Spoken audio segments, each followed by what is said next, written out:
صلواتك عليه وعلى آبائه في هذه الساعة وفي كل ساعة وليا وحافظا وقائدا وناصرا ودليلا وعينا حتى تسكنه أرضك طوعا وتمتعه فيها طويلا برحمتك يا أرحم الراحمين. Dear mu'mineen and mu'minat, brothers and sisters, Assalamu alaikum wa rahmatullahi wa barakatuh. Inshallah, continuing on our discussion, our tech person is not here to put the slides up. Inshallah, if he is hearing me, he will perhaps help us with the slides. Otherwise, we'll have to do it without the slides, I guess. صلوا على محمد وآل محمد. اللهم صل على محمد وآل محمد وعجل فرجهم. So we had the discussion on, and tonight I want to finish quickly so we have more time for discussion, inshallah. So bear with me if I go through it a little quicker. The discussion was on the stages of upbringing, or the different stages from the Islamic perspective and the traditions that we have. So I mentioned that in the first stage we have the letting them be for the first 7 years. Let them play, let them enjoy their time, let them have fun.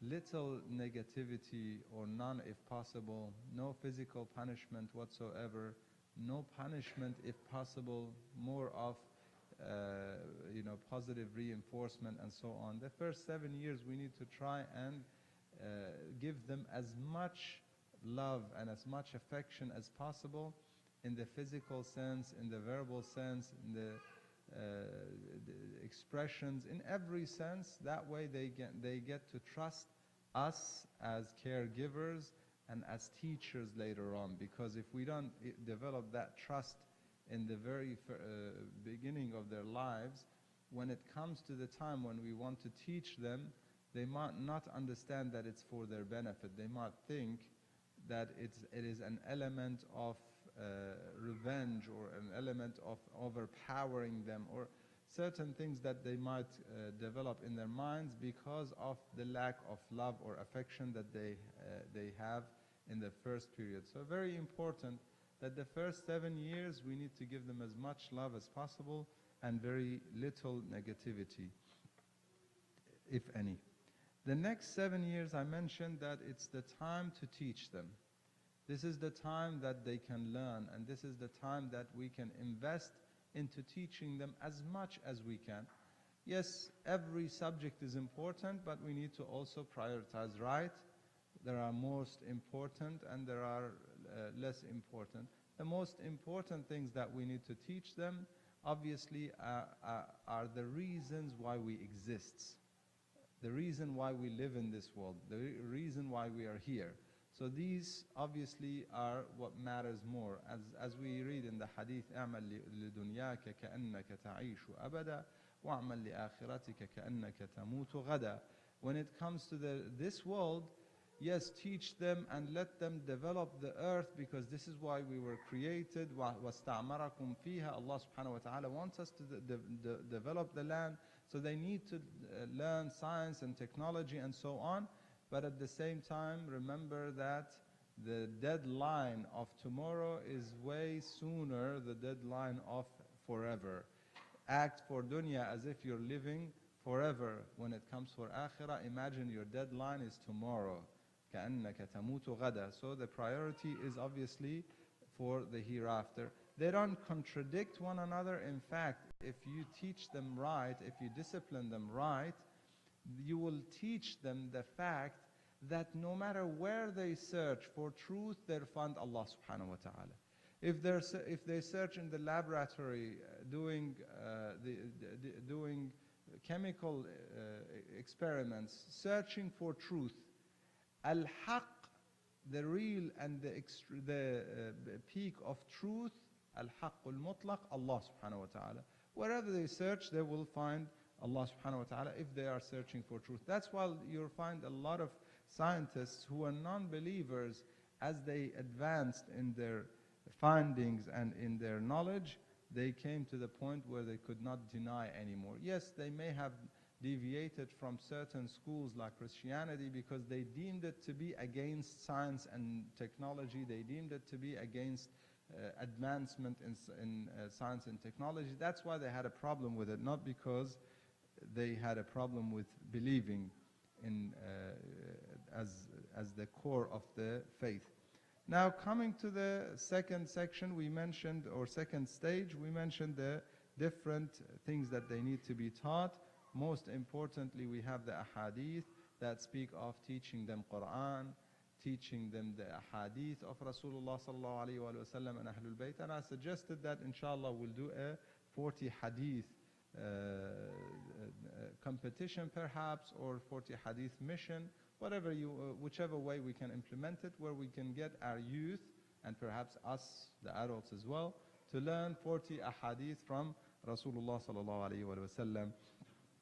Allahumma salli ala Muhammad wa ali Muhammad. If I'm not mistaken, we did finish the second stage last time, and with the discussion that we had, which was on physical punishment, a yes or a no. And alhamdulillah, most people were very familiar with the Islamic perspective on it, and the fact that Islamically we are told not to do it. Now, we have some ahadith, however, just to clarify, because we finished with the hadith that the Imam, somebody came to the Imam and said, Ya ibn Rasulullah, my son is being very naughty, he's very troublesome, do I hit him? The Imam said, لا تضربه ولكن اهجره ولا تطل. Don't hit him, yet do that, often they call it the silence treatment. You know, upset with him, you don't want to talk to him, but don't extend it too long, because that lead to uquq in other ahadith we are told. So, اهجره ولا تطل. However, we do have some ahadith that speak of darb, hitting. Okay, for instance, we have some ahadith that say, if they don't pray at a certain age, you hit them. Okay, does that refer, or does that darb refer to the physical hitting? It is similar to what we have in the ayah that many people misunderstand, that Allah subhanahu wa ta'ala tells the husbands that they have to take the three-stage process. First, advise. Second is, get up, do that separation. And finally, that darb. And that darb obviously is not referring to a physical, painful punishment, because if you are to cause pain, it's haram.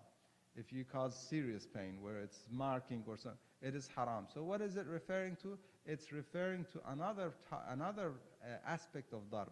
In our ulama and our jurists, they say there are two aspects of darb. إيقاع الشيء على الشيء, to put something on another. What is the purpose of it? One aspect is to cause pain and harm, which is haram, and one aspect is to cause humiliation as a sign of complete or extreme displeasure, that I am extremely displeased with you, and you deserve to be hit, basically. That is what it's a sign. It is not necessarily the action that matters as much as that sign and that message that you're trying to give them. So the message is, I'm not happy with you, I'm very displeased with you. Sometimes it could mean just raising the hand. And that's all what it takes, that this is how far you have gone, that you deserve to be smacked. And you're a human, you shouldn't be smacked. We're not animals. You're not a donkey that you have to be hit with a whip to move. Okay, so you're telling him it's a humiliation. So it's that aspect of it that you're using, and not the physical pain and so on. Because as you may know, causing physical pain and marking the skin of somebody is haram, even your children, wife, whoever it may be, unless the judge in the Islamic court does what we call ta'zirat. Otherwise, be careful, because if you mark the skin, there is diya. It's haram, and you have to pay compensation in Islam. If you mark on the face, a very small one is several grams of gold. And if it's a big mark, and if it bleeds on the face, then you're looking at a significant amount of money. We're looking in the hundreds and sometimes thousands of dollars of diya compensation that you have to pay to your whoever it is that you caused that harm. So be very careful. Causing that kind of harm is completely unacceptable, and it is haram. Now the third stage is the stage that I call the consultant. Okay, so your son at this point, or daughter, is a consultant, a counselor, a minister, wazir in some of the riwayat. So what is that? What does that mean? When they become 14 until they're 21, okay, at that point, when they become 14, you have to understand, according to the riwayat, that the style has to change because now they have changed completely. In the scientific sense, we have to consider certain things about those changes. We have physical change at that point. We have mental change at that point. We have emotional and social change at that point. We have the spiritual change at that point. A lot of changes happen to those teenagers as they get to certain ages, where in the ahadith we are told it's the 14, and remember 14 Islamically, which is approximately 13 and a half or 13 and thereabouts in the solar calendar. Again, these figures are not necessarily, you wait for his birthday, 14th lunar birthday, and that's it, now it's changed, okay? So we go from one style, and then there's 7 now, okay, now we change completely, and then that causes a shock. That doesn't go well with us humans, okay? There has to be a smooth transition between those stages. So as you get closer to the 14, perhaps as they get maybe 11, 12, 13, you start changing your style slowly. You start implementing more of the friendly approach, brotherly approach. Now you're getting closer to my height. You're getting closer to me in the understanding. You're going to be as strong as me. So you start changing the approach slowly, so it's not basically an abrupt method. It has to be very smooth transition between those stages. And we have to consider those changes that they do go through. As I said, there are physical changes, major physical changes. Islamically, we are told of certain, the pubic hairs and the thickening of the voice, and the developing of the body, male and female, their body starts changing. And with that body change, there's also mental changes that happen due to their expectations and due to their interests. They start changing in interest. If they had certain interests before in certain games or certain toys or certain discussions, those interests change also due to their needs, because their needs also change, and we should be well aware of those needs and not act like the ostrich or the emu. In Australia they have the emu and you have the ostrich. I don't know what else they call it, but when the danger comes, what does the ostrich do? It digs its head, or it puts its head in the sand. It's like, I don't know, I don't see. Okay, I don't know anything about it. So we kind of turn a blind eye to some of their major needs, and therefore we do not understand them anymore. Therefore we cannot relate to them anymore, because if I cannot acknowledge their needs, if I cannot acknowledge their interests, if I cannot understand them and understand those changes, then I cannot relate to them and I cannot communicate well. So this is a major problem that many of us go through. It is very unfortunate because most of us went through that stage. Okay, a mother for her daughter, she went through that stage, and a father for his son, he went through that stage. So how come now we forgot it? It's very interesting. Did we really forget it? Or are we just like that emu putting the... Is it the social pressure and peer pressure that causes us to ignore some of those needs and interests and so on? This is very important to understand, brothers and sisters. And I tell many parents, if you fail at this stage to recognize and acknowledge their needs and their interests, you will not be able to befriend them. And if you do not befriend your children, At that point, because in the hadith we are told, ilzamhu, keep him very close to you. Okay, so he can learn through interaction, learn in practice, not just theory. You've been telling him theory, now it's time for practice. It's very important that we act on what we've been teaching them. You know, لِمَ تَقُولُونَ مَا لَا تَفْعَلُونَ كَبُرَ مَقْتًا عِنْدَ اللَّهِ أَن تَقُولُوا مَا لَا تَفْعَلُونَ.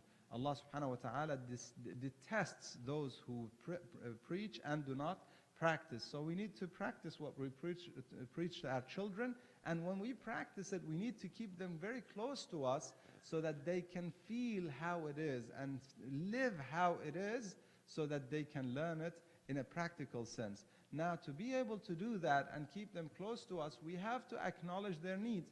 If you're out with a companion, a friend, okay, and your friend is just has had a night of a sleepless night, basically, working or sick or whatever it may be, okay, and you realize, you look at their eyes and you realize that they are tired. Is it fair of you as a friend to ignore their sleepiness and to continue expecting them to be with you and be out with you or talk to you? Or as a good friend, you would say, now you have a need to get a nap. Go get a nap. We can continue our discussions later. Okay? I'm giving you examples of certain needs, and as a friend, how we treat the needs of our friends or our companions.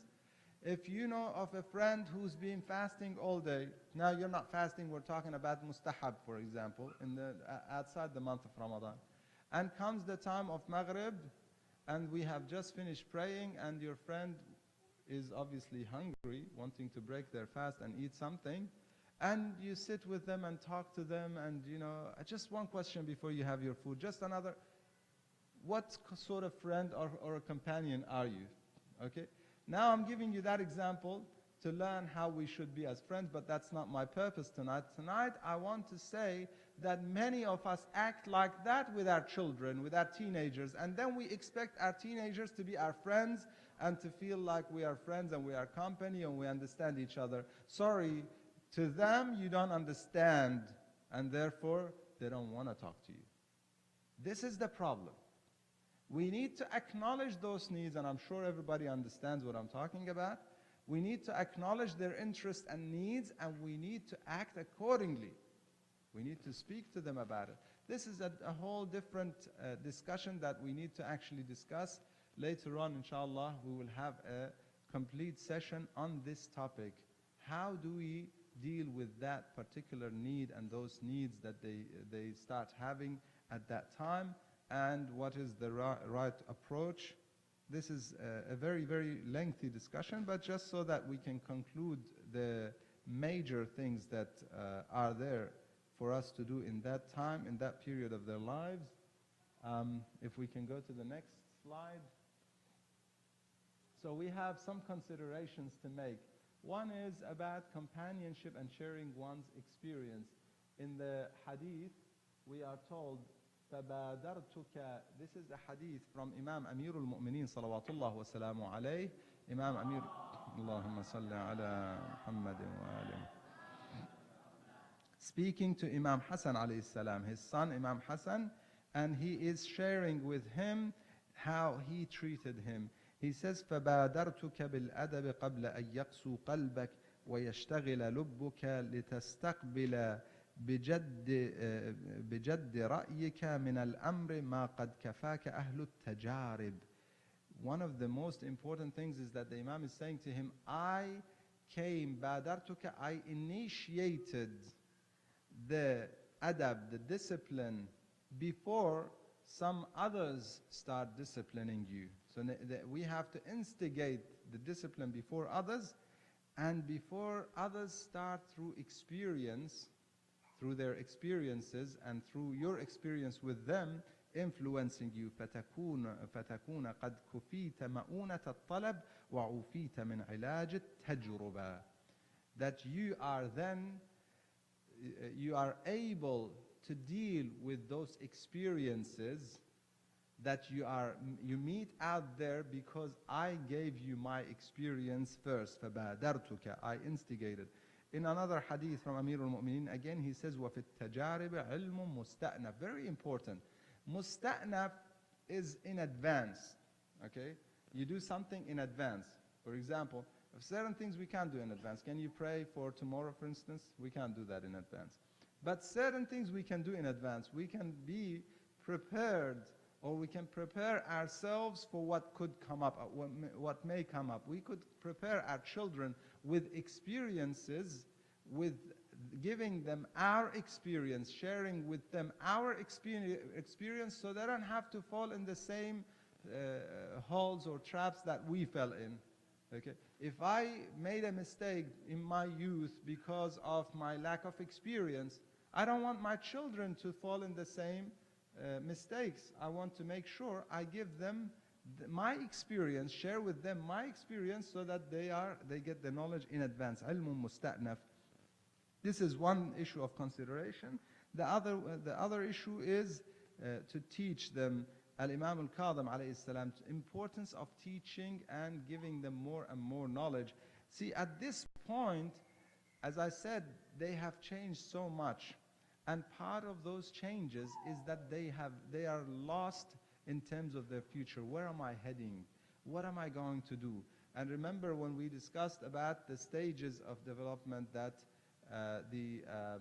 Erickson's stages in this, the psychologist, he speaks at that point, he says that youth, at that point, they are confused about the future. Can I do it? Can I achieve? Where am I? What am I going to do? Some major questions. Where am I going to be in life?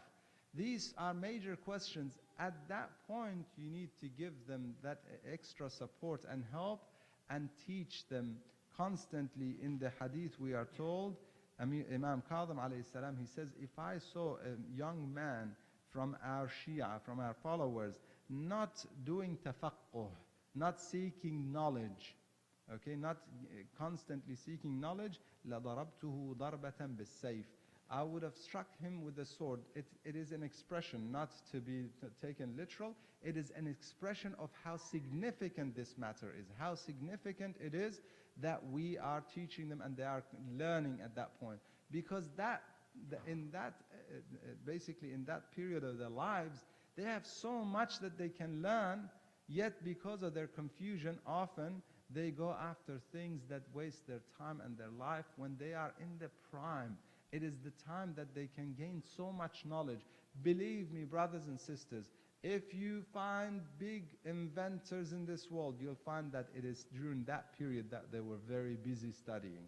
If you find jurists, some of our greatest maraja, they were successful and very successful during that period. During those years of their basically 14, 15, up to the 20, when they are not busy with the family, even if they get to know someone, which we will discuss inshallah, as a fiancé, get to know someone and they want to get married later, but they don't have all the preoccupation of a family and the job and the talab, as the hadith mentions, seeking their sustenance. They're still cared for and looked after. At that period, they can learn so much and advance so much more than what they can learn later on. In 1 year, they could achieve probably what they would not be able to achieve in 5 or 6 or 7 or even 10 years in some cases. So it is a shame that they would not be studying at that point of their lives. And the last issue of consideration is to guiding them to the true heroes and the real heroism. What is real? Who are the real heroes? At that time, at that age, in that period of their lives, they are looking for role models. So we need to show them some role models. We need to share with them who are the real role models, so that they don't go after some perhaps actors and actresses and some basically losers, the best thing to say, or the least to say. And what is a real hero? In the hadith we are told from Rasulullah sallallahu alayhi wa sallam, إن أحب الخلائق إلى الله عز وجل شاب حدث. The most beloved amongst humans to Allah subhanahu wa ta'ala is a young person who acts like elderly. He does not go lose himself in that early age. Instead, he's acting like a mature person, and he or she is seeking knowledge and acting with maturity. We need to help them achieve that so that they understand that real strength is not to be physically strong, but to be mentally strong, because as humans, we advance through our mind, not our physical body. Otherwise, Quran says that we're not going to be as tall as the mountains, or not even as tall as the elephants perhaps, or the giraffes. We're not going to be as loud as the donkey. We're not going to be as strong as the lions, and so on. So as humans, we are strong with our mind. We need to share with them those facts and those the real heroism or the real heroes. Share with them and guide them towards them. This we are actually, I needed to finish early because there's a presentation as well, so I am afraid that we don't have much time for questions unless there is a quick clarification or question. Otherwise, we'll have to do the questions and answers or discussion in another time.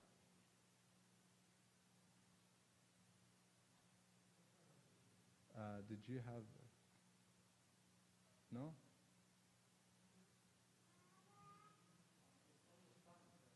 Okay. Okay, so if there are any quick questions, otherwise, I was hoping to finish earlier so we can have some discussion as well. We have 5 minutes? 5 minutes to Adhan? Okay, so you have something?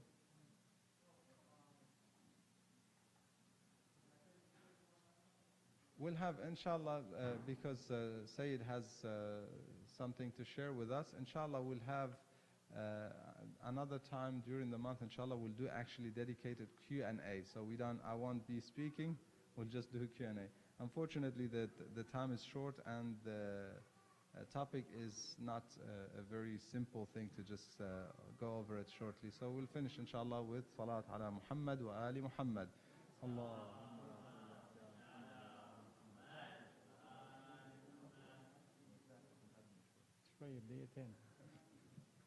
Assalamu alaikum. I'm not going to do fundraising. I just want to thank all these the families. Actually, please recite Surah Al-Fatiha for all the families that have sponsored the iftar, for their marhumin, our marhumin, your marhumin, and all the marhumins. Sallu ala Muhammad wa ali Muhammad.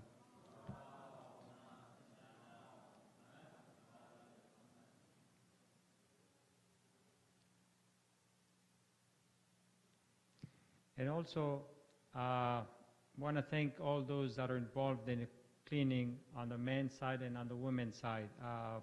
It's very thoughtful of those that take the time, of those that take the time, of those that take the time, of those that take